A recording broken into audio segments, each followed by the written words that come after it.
¿Quién no conoce a alguien, a un familiar, un vecino, un amigo, como tú mencionaste, que tuvo cirrosis y esa persona jamás, nunca en su vida se tomó un vasito de alcohol? ¿Por qué le dio cirrosis? La manzanilla, la sábila, yo las recomiendo mucho, principalmente a esos pacientes que son polimedicados, es decir, que toman mucha medicación, que sufren de la presión, del azúcar, de la tiroides, del riñón, en fin. Entonces, ahí sí yo les puedo decir, ¿sabes qué? Les recomiendo pues alguna infusión de manzanilla o los cristales de sábila en el agua. Pues sí, el reflujo es muy común en realidad, se manifiesta de un momento a otro y lastimosamente las personas lo pueden asociar como normal. No, es que comí mucho y sentí la acidez y el reflujo, pero fue un momento y posterior a esto me automediqué y pasó. Los jugos verdes pues tienen algunos componentes que no es que vayan a ayudar al hígado, sino que pueden ayudar, por ejemplo, a la flora intestinal, son una fuente de fibra, que sí se los puede utilizar, pero dependiendo de cada paciente. A mí me ha tocado sacar clavos. ¿Clavos? No sé cómo pudo haber pasado las estructuras anatómicas y sin perforar, pero ese clavo estaba metido en el estómago. Bueno, antes de comenzar, hoy quiero dar un profundo y cariñoso agradecimiento a cada una de las personas quienes nos vieron, compartieron, siguieron nuestro primer capítulo del podcast en Sin Previa Cita y sobre todo aquellos bellos comentarios de cariños que nos hicieron llegar. Y aquí tengo algunos que los voy a compartir con cada uno de ustedes. Por ejemplo, Yanti Romero nos hace llegar: muy buen video, espero los siguientes videos. Obviamente vas a tener mucho más porque esto es un inicio de un largo camino que vamos a tener. Maite Zabalas nos pone: saludos cordiales, gracias por crear este canal, a ti por tu comentario. La idea es transmitir de una forma distinta conocimientos y de una forma didáctica y agradable. Dianis nos pone: excelente, son los mejores, quiero más capítulos. Gracias por tu comentario y aprecio. Mi querido Martín Vázquez, quiero dar un abrazo a él, que nos pone que somos unos cracks. Quiero recalcar que él es una de las grandes eminencias de la endocrinología colombiana, para que vean que hasta en el extranjero ya nos están siguiendo y nos están viendo. La doctora Sara Suárez, una de las grandes referentes de la nutrición del país, nos pone éxitos a todos. La doctora Joana Moore, mi amigo famoso.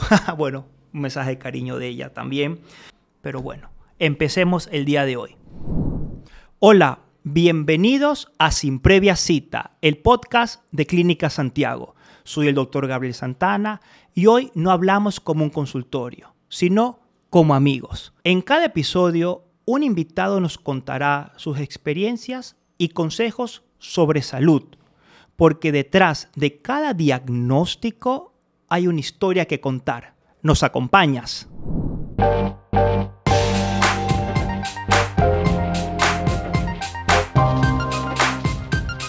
Y hoy tengo el agrado de presentarles una grandiosa mujer y sobre todo una excelente profesional, la doctora Karen Arzentales, nuestra gastroenteróloga de Clínica Santiago. Qué gusto y qué honor. Gracias por acompañarnos y por favor, te escucho. ¿Quién es Karen? Hola Gabriel, qué gusto poder conversar esta vez contigo. El honor en realidad es mío. Y bueno, ¿quién es Karen? Karen, la doctora Karen Arzentales, pues como bien me mencionaste, soy gastroenteróloga, soy de la provincia de Manabí, Puerto Viejo, y bueno, he venido a trabajar ya como unos 4 años a esta hermosa ciudad que es Santo Domingo, que me ha abierto las puertas. Realicé mis estudios, bueno, en La Habana, Cuba, en el Hospital Hermanos Amejeiras. Hice un entrenamiento en endoscopía avanzada en Chile y también hice un entrenamiento en CEPRE en la misma Habana. Posterior a esto, bueno, me fui a trabajar a Puerto Viejo y por cuestiones, pues ya estoy por acá en Santo Domingo. Qué bien, doctora Karen, qué bien. De antemano, pues un currículum sumamente impresionante, lo que es la parte académica y sobre todo los entrenamientos que ha hecho, porque tradicionalmente la parte de la gastroenterología, es como que una área muy directa hacia los hombres, ¿no? Y me imagino que como mujer un poco difícil abrirse campo en esta área y sobre todo el prestigio y renombre que ha conseguido usted es solamente para generar admiración y permítame decirle felicidades por el nombre que tiene usted. Entonces, querida Karen, vamos a hablar un poco, vamos a charlar, vamos a relajarnos y vamos a también, permítame aprender de sus conocimientos de una forma simpática y didáctica para que las personas quienes nos están escuchando al otro lado de la pantalla se sientan identificados, aprendan y veamos. Entonces, vamos a hablar muchas cosas del día a día que aunque parezcan increíbles, a las personas que nos están viendo, la gastroenterología y la endocrinología tienen millones de cosas que van de la mano. Millones de cosas. Muy comunes. Porque, por ejemplo, sabemos que todo lo que entra a la boca pasa por el hígado y el hígado de una u otra forma te lo termina haciendo azúcar y si se te sube el azúcar terminas conmigo, ¿no es cierto? Pero bueno, hablemos de algo relativamente muy común en el Ecuador, que imagino que debe ser lo que más la gente te busca, del famoso hígado graso, ¿no es cierto? Por ejemplo, ¿qué tan común es esa consulta aquí? ¿Y qué más me puedes hablar de eso en temas de consultas, temas de experiencias, novedades, inquietudes, mitos? Porque es algo sumamente amplio, ¿no? La creencia es innumerable y el desconocimiento más aún. Claro, o sea, el hígado graso en realidad es un problema común en la consulta.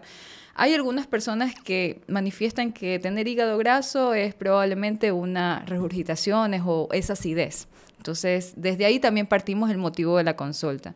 Y bueno, acá sí en la ciudad hay bastante hígado graso. Como te digo, algunos le ponen importancia y otras en realidad que no. Solamente quizás cuando el vecino, el primo le dijeron, oye, un compañero murió de cirrosis hepática y nadie sabe de qué le dio porque él no tomaba alcohol, él no hacía nada, era deportista y bueno, en fin, o recién se hizo deportista, era gordito. Entonces, desde ahí, pues, quizás el paciente pues viene a buscar la cita médica para ver en qué estadio está de su hígado graso o si en realidad está con un hígado graso o sus síntomas, lo que padece, está en relación con el hígado graso. Entonces sí, es un tema muy amplio en realidad, depende mucho. Esta parte del hígado graso pues a veces uno piensa que es netamente porque come mal. Sí, tiene un punto importante, pero también tiene un punto importante la parte genética. Por ejemplo, puede haber pacientes que tienen un hígado graso y son de una contextura delgada. Y no precisamente por eso se hacen a un lado de que no pudieran padecer ese tipo de patología. Entonces, sí es muy común ver la parte genética, la parte familiar, los antecedentes que hubieron antes, si hubo ingesta de alcohol o cigarrillo, o quizás algún contacto de algún pinchazo, alguna transfusión sanguínea por ahí que pudiera también desarrollar a la parte una cirrosis hepática. Entonces, la parte del hígado graso, pues sí, es un estadio en que el hígado puede ser reversible, se puede mejorar la calidad de vida y por lo tanto mejorar la enfermedad. Claro, muy interesante lo que tú comentas y aquí es algo que realmente se vive el día a día, porque lastimosamente el paciente te acude cuando ya es muy tarde. Y en parte es porque cuando tú estás cursando con este tipo de patología o este tipo de sintomatologías, tú no la sientes, ¿no es cierto? En las etapas iniciales tú no sientes nada. Y acudes cuando ya presentas algo, por ejemplo, tienes el ojo amarillo o estás presentando que tu barriguita se te está haciendo demasiado grande o te estás llenando de agua, hablando en términos populares para que las personas que no tengan conocimiento puedan decir, oye, pero yo estoy amaneciendo así, ¿qué me está pasando? ¿No? Y lo que tú comentaste es algo que es una realidad. Y permíteme tirarte un dato de la relación directa que tienen nuestras especialidades, ¿no? ¿Quién de aquí, de todas las personas que nos están escuchando, quién no conoce a alguien, a un familiar, un vecino, un amigo, como tú mencionaste, que tuvo cirrosis? Y esa persona jamás, nunca en su vida se tomó un vasito de alcohol. ¿Por qué le dio cirrosis? Porque sabemos que hoy en día la principal causa es de origen metabólico.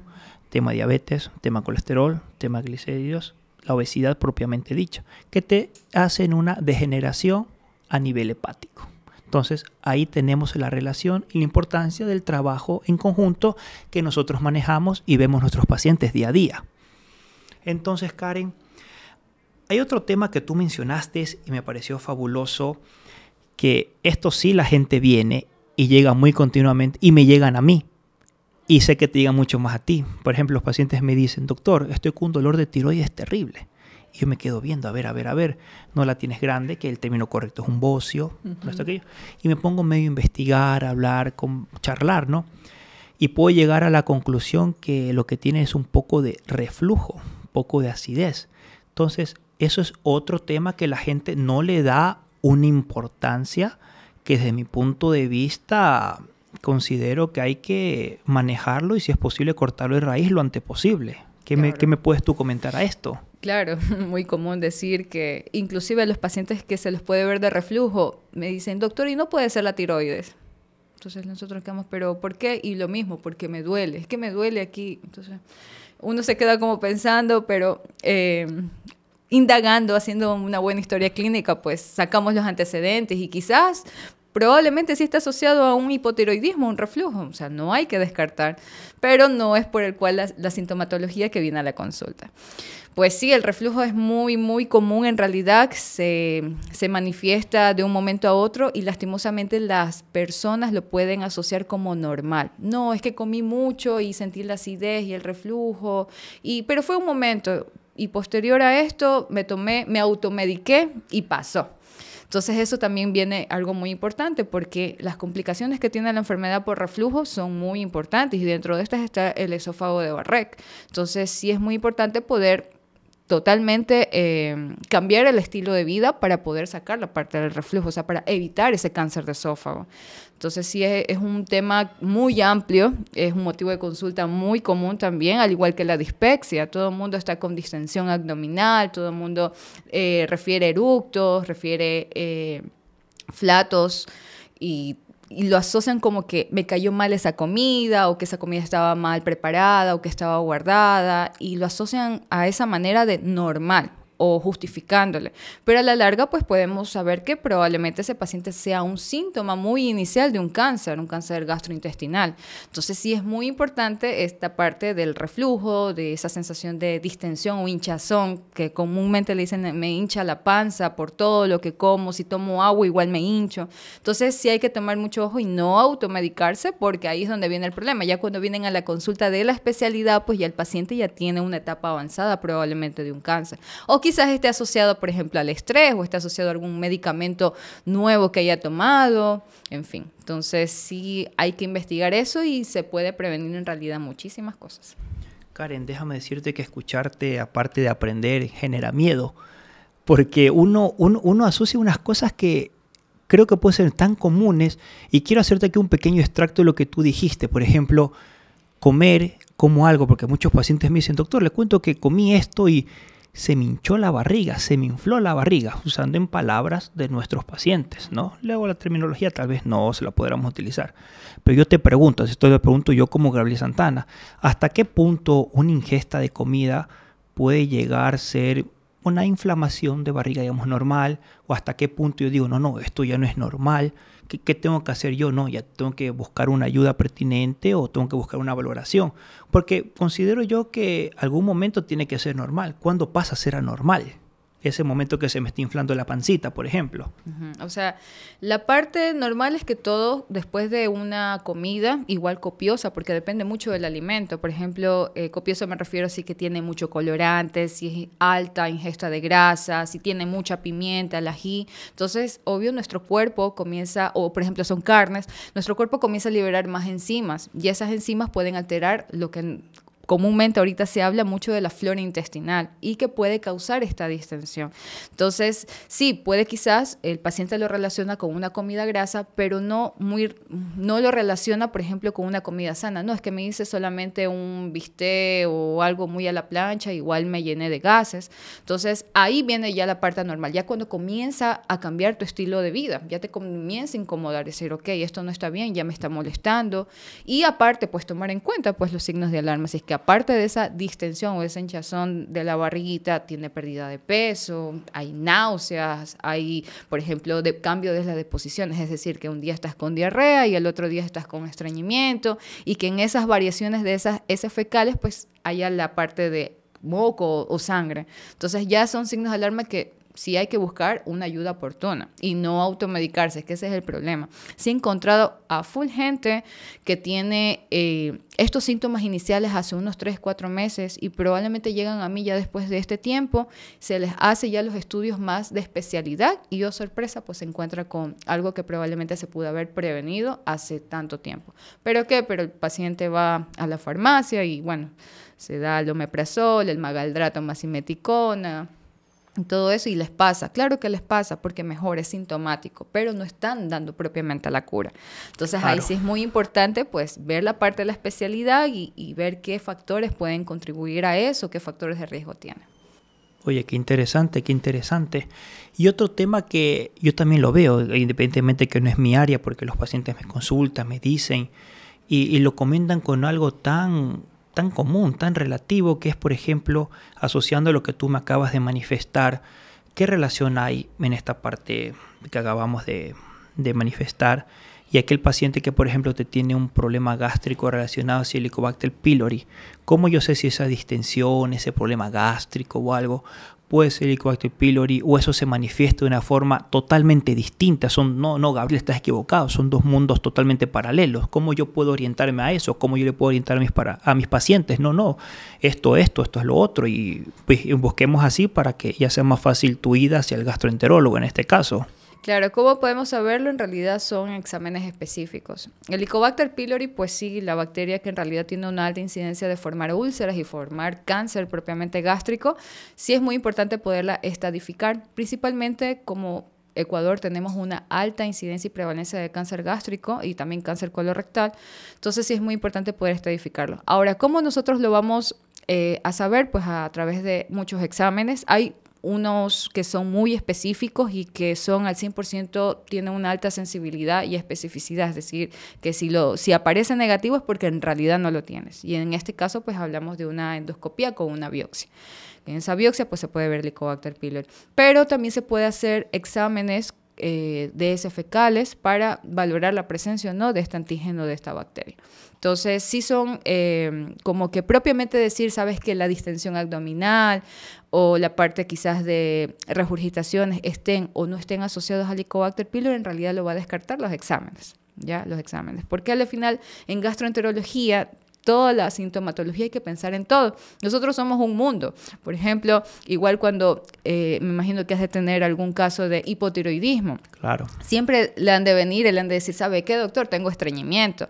O ¿sabe qué, doctor? Yo me lleno con muy poca comida. Entonces, tenemos esa relación porque, obvio, hace una pérdida de la motilidad gastrointestinal, ya por la misma hormona tiroidea. Entonces, por ahí nosotros también pensamos, bueno, tú tienes algún otro síntoma que presentes aparte de ese estreñimiento y bueno, y ella entra ya más en tu rama.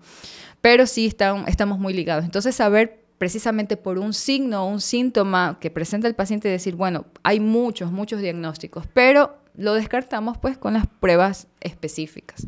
Entonces sí, vuelvo y repito, es como volverse a ir a un especialista y no automedicarse, porque ahí es donde viene el problema. Karen, continuando con todo esto que estabas mencionando, ¿no?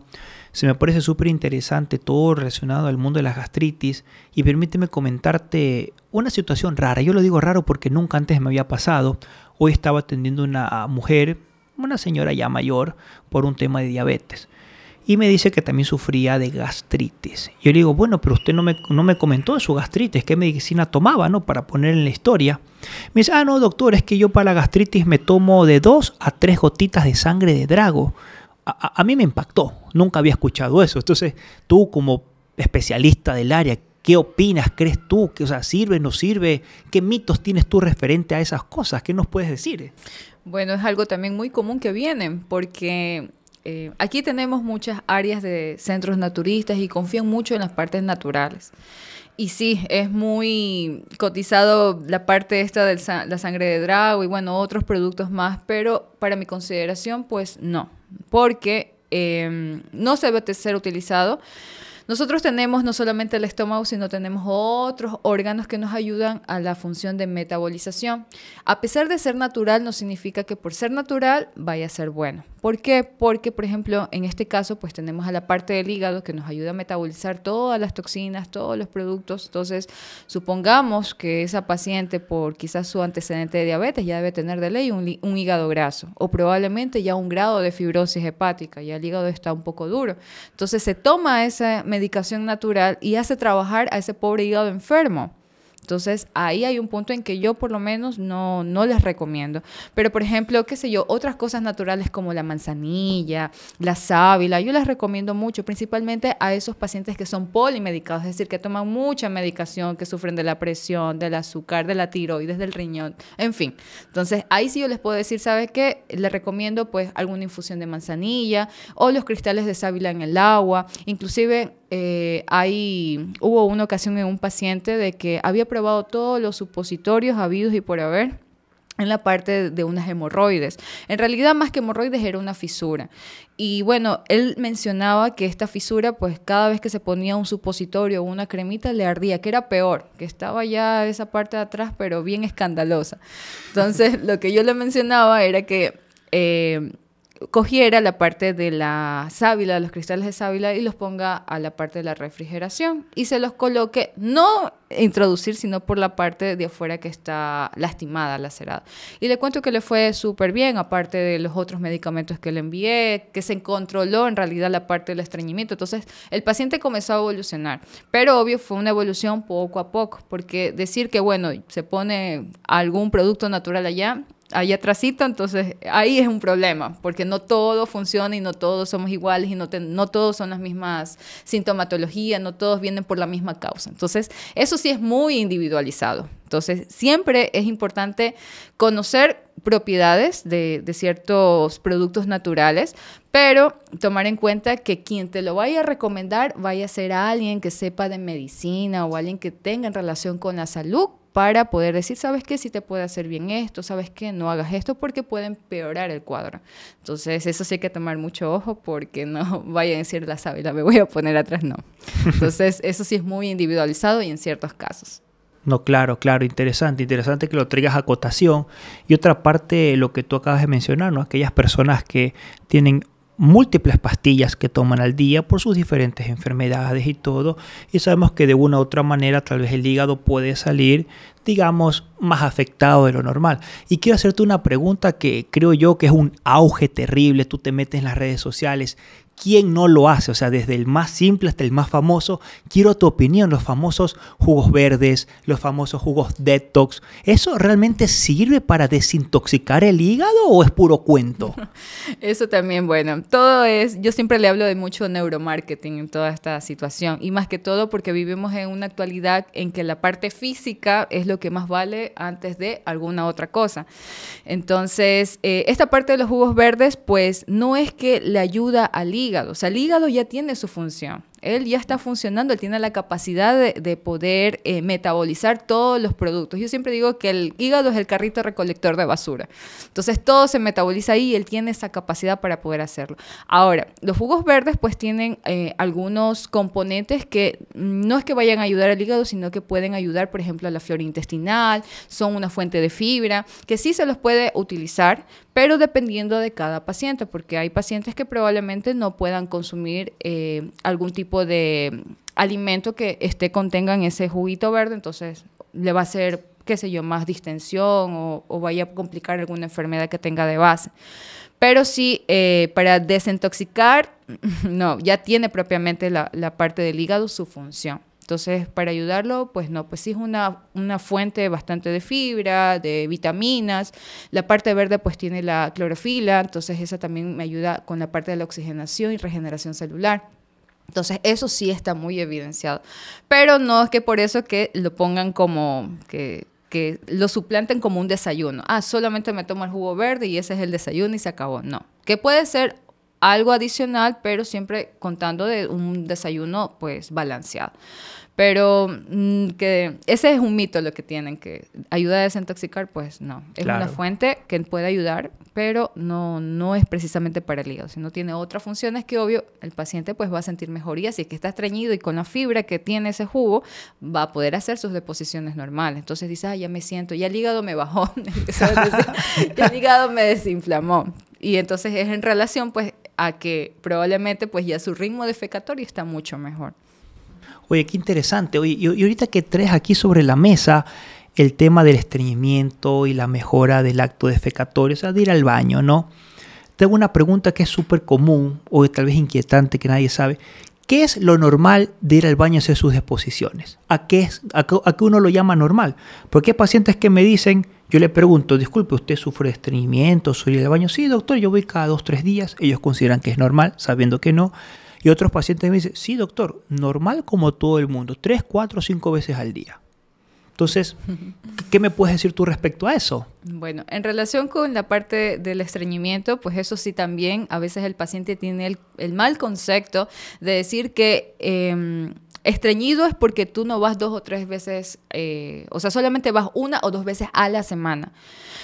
Pero en realidad no es el tiempo, en realidad es la consistencia, ver si es que la deposición fecal es dura, si es blanda y sobre todo tener la sensación de evacuación completa, o sea, de ir al baño y sentir que salió absolutamente todo, ¿ya? Que no tiene que haber pujo, que el ritmo defecatorio puede ser, o sea, 3 veces al día es lo normal que debería haber, pero eso depende mucho del metabolismo del paciente, porque, por ejemplo, puede que sea un paciente que trabaje en una parte de escritorio y probablemente su metabolización es un poco más lenta y el paciente siente esa defecación normal solamente yendo 2 veces al día, bueno, está bien, pero lo normal y lo que en realidad dice la literatura son 3 veces al día. Y que no debe tener pujo, no debe tener dolor, no debe tener una consistencia áspera, no deben ser como tipo bolitas, que el paciente dice como bolitas de conejo.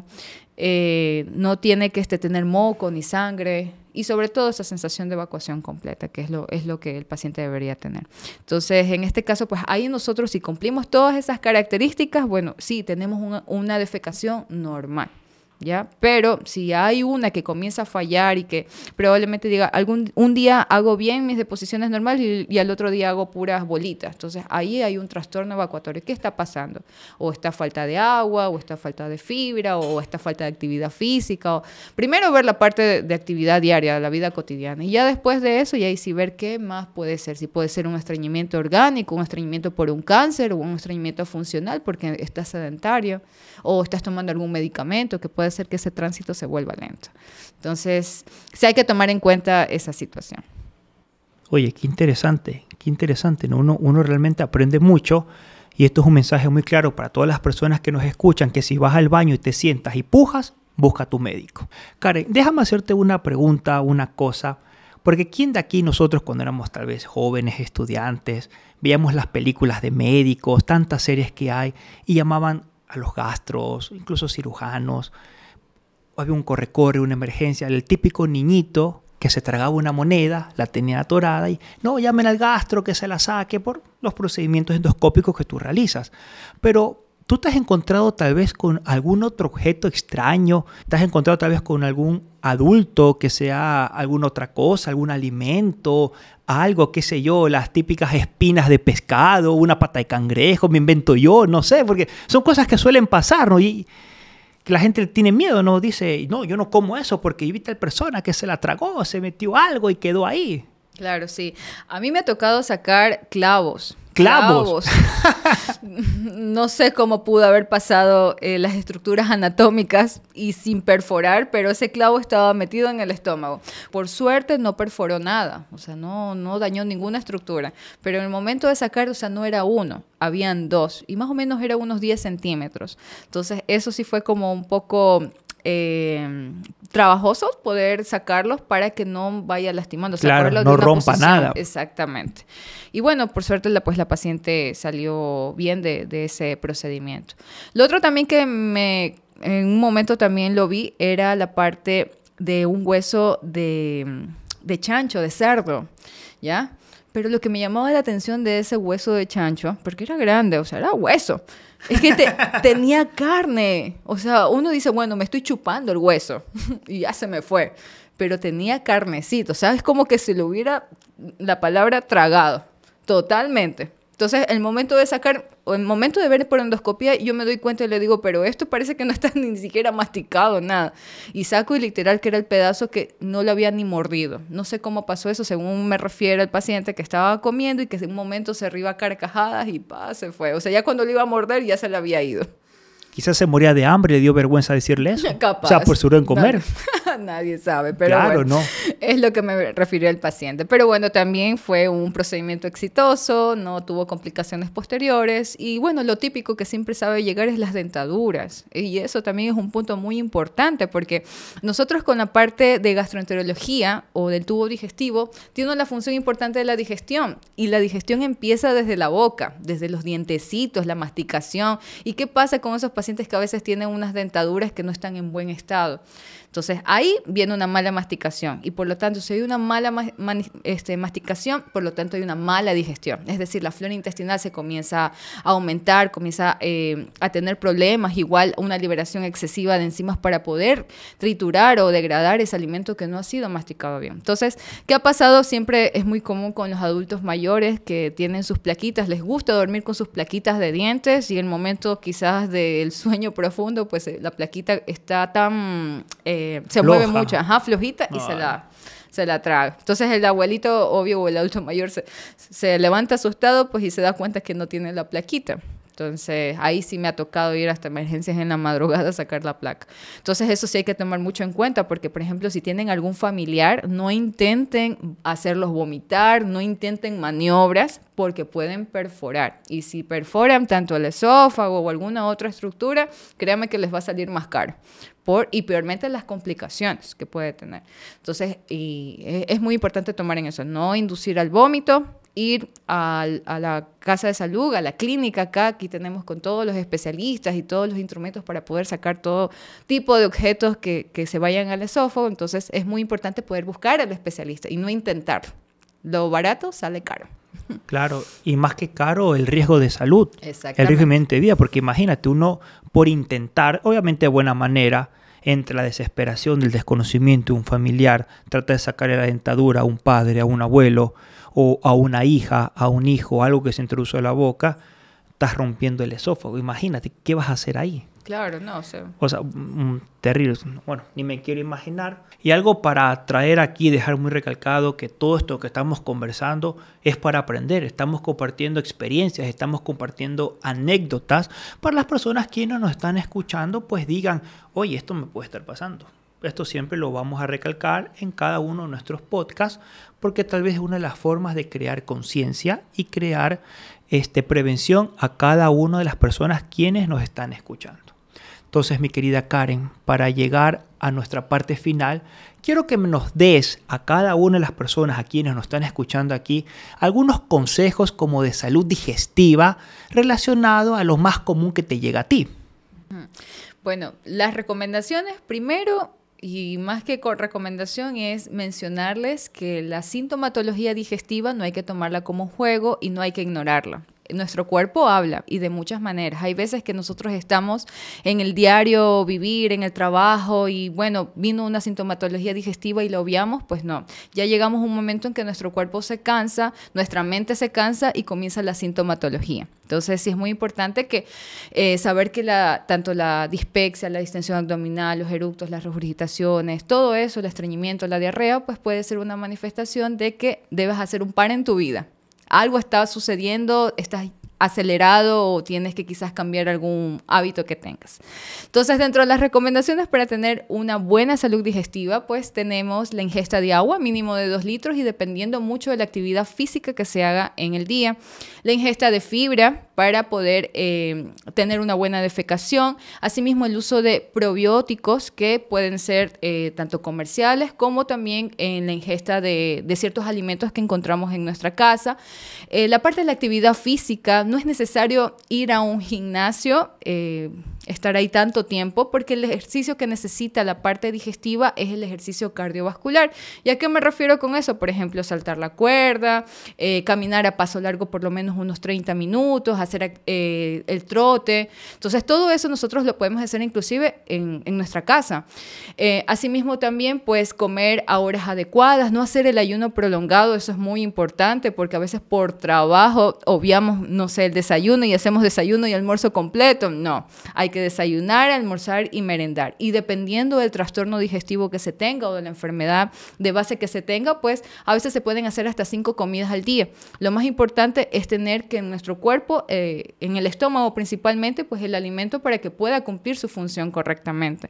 Entonces, esos serían como que los consejos y más que todo, pues no automedicarse, no ir a una farmacia a pedir cualquier medicamento. Para eso estamos nosotros, para poder guiarlos y poderles aconsejar, inclusive dar medidas que se pueden hacer desde casa. Karen, muchísimas gracias por tu tiempo. Nuevamente es un honor tenerte aquí con nosotros el día de hoy y sobre todo esos últimos mensajes, esos valiosos consejos que nos acabas de dar. Créeme que más de una persona lo va a tomar, lo va a seguir. Y como dicen muchos de nuestros profesores que alguna vez tuvimos, solo nos conformamos que una persona nos haga caso para que marcar la diferencia. Te agradezco una vez más tu presencia. Y Karen, para que te lleves un bonito recuerdo de habernos acompañado, quiero entregarte un pequeño, pero sobre todo valioso recuerdo en nombre de Clínica Santiago para que lo tengas. Toma. Esto va sobre todo con mucho cariño, mucho amor por la valiosa profesional que eres, para lo que representas y el prestigio que le das a quienes nosotros formamos Clínica Santiago. Una vez más, gracias por estar aquí. Por favor, ábrelo, que es parte de la emoción del evento, del día. ¡Oh, para qué que lindo! Bueno, espero que te guste. Muéstrale aquí a todo el mundo. Son unas fotitos tuyas que siempre para que los tengas, los guardes con cariño, los tengas en tu consultorio, los lleves a tu hogar. Y bueno. Muchas gracias. Igual agradecer a la Clínica Santiago pues por la acogida que ha tenido con mi persona y bueno, siempre dándoles, actualizándonos para dar una excelente atención. Y Karen, antes de despedirnos, quiero mostrarte unos videos cortos que lo hemos sacado de TikTok. Nuestra producción nos los está pasando para reírnos un poco y sobre todo ver tú qué opinas, ¿no? La gente que se siente identificado con el mundo gastro y tú me digas pasa, no pasa, y danos tu opinión respecto a esto. Así que ven, dame tu opinión a esto. Escuchemos un ratito. Usted tiene síndrome de intestino irritable, ya no puede consumir refresco, huevo, leche, café, alcohol, ni siquiera lechuga, un pedazo de jitomate ni se le ocurra. La cebolla la puede matar. Ningún tipo de pasta, gluten, no ensaladas, no a las carnes rojas. Si usted come en un restaurante fuera de su casa, lo más probable es que usted al día siguiente amanezca muerta. La mejor dieta es la de consumir aire. Bueno, en realidad tiene el paciente mucho miedo de ir a la cita con el especialista porque se restringen ciertos alimentos. Hubo una anécdota en que yo le pregunté al paciente, le dije, piensa en lo más rico. Dígame qué es lo más rico que usted tiene de comida. Y me comenzó a nombrar todo un listado. Obvio, comida con embutidos, enlatados. Y le digo, nada de eso. Oh. O sea, se le cambió la cara. Lo mataste, pobrecito. Murió solito. Pero no, sí es muy común, pues, poder restringir ciertos alimentos porque hay alimentos que pueden empeorar la flora intestinal claro. Y por lo tanto puede provocar más la sintomatología por el cual viene. Entonces, sí es un poco feo que alguien te diga, ¿sabes qué? Ya no puedes comer eso cuando tú comías full eso. Entonces sí es un poco feo, pero hay que tomar conciencia que eso es un cambio en el estilo de vida. O sea, no es que te están restringiendo ni nada. Es un cambio que tiene que hacerlo porque tu cuerpo a la larga te lo va a agradecer. Entramos a un dilema. Si sigo enfermo, me quedo sano. Qué difícil, ¿no? Pero bueno, mira, tengo otro para mostrarte. Mira este de acá.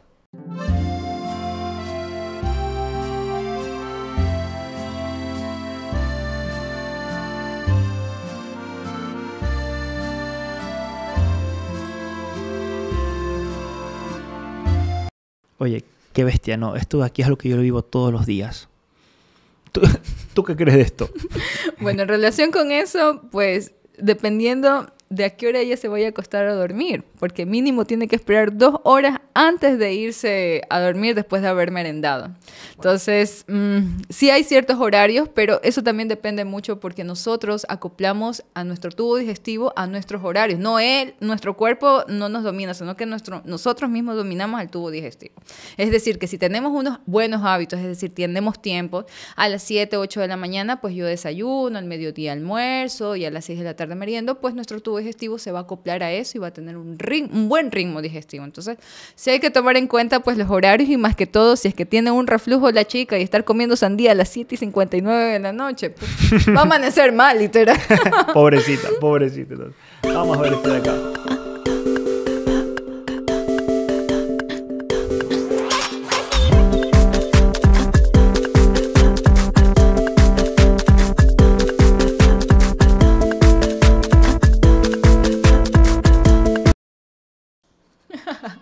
Literal, el vivir de todos los días, no.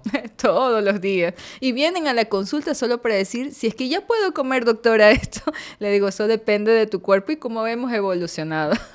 Pero sí es muy común ver eso, que los pacientes ya se sienten con los 2, 3 días de medicamentos y ya quieren comerse una vaca, yo les digo. Oye, es que es verdad que es difícil que es cuando te pasa algo, quitar lo que estás acostumbrado toda tu vida, ¿no? Es difícil hacer un Qué cambio. Difícil, ¿no? Eso Pero sí.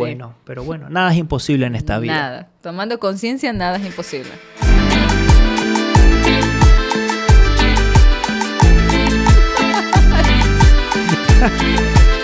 O sea, creo que esto de aquí es medio Ecuador. Medio Ecuador. Que sí, y muy común. Es que lastimosamente pues han hecho esa parte de esos jugos verdes como lo máximo y yo puedo comer toda la semana grasa y el jugo verde el domingo pues me va a salvar de todo lo que vaya a contribuir ese mal alimentación. Claro. O me Pero tomo sí. mi jugo verde y me voy a almorzar una fritada con todo es como... O el vinagre. Los pacientes que se toman vinagre ¿cómo es? En ayunas. Terrible. Como Pobre que estómago. Yo le digo, ¿acaso sartén usted? ¿Puede estar saliendo? No. Pero sí, muy mal el hábito. Ay, Dios mío. Pero bueno, ojalá todas esas personas que toman vinagre en la mañana nos escuchen y algo cambie.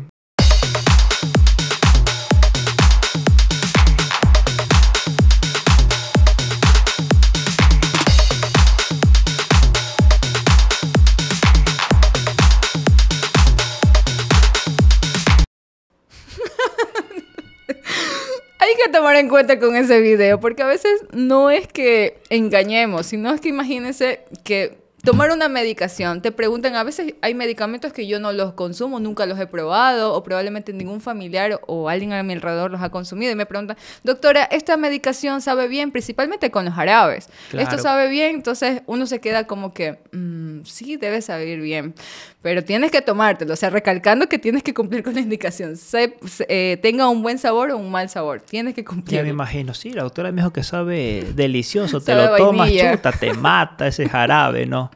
Y vas, ni más vuelvo donde ella por mentirosa. Terrible. Pero bueno, suele pasar. Y bueno, esto ha sido todo por hoy. Recuerda darnos like, suscríbete y síguenos en todas las redes sociales. Estamos como @sinpreviacita.podcast. Soy el doctor Gabriel Santana y recuerda, no desayunes con vinagre, ya que no eres sartén. Nos vemos.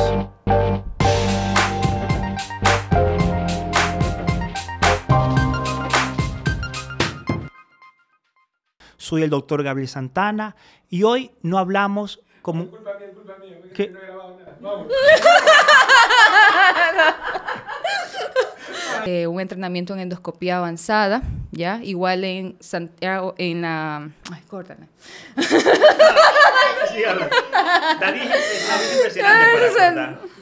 Y recuerda, no desayunes con vinagre, ya que no eres sartén. Nos vemos. Ay, ya. Épico. Oiga, qué impactante. No eres sartén y vinagre. ¿Cómo se te ocurrió eso? Oye. Y que uno lava, pues... uno lava plata. Karen Acertales, nuestra Ay, Dios mío. Vamos al final. Sí, ya. Está estresado. Y bueno, esto ha sido todo por hoy. Recuerda seguirnos, darnos like, suscribirse. Y bueno, esto ha sido... Eso es bueno. Ok, vamos.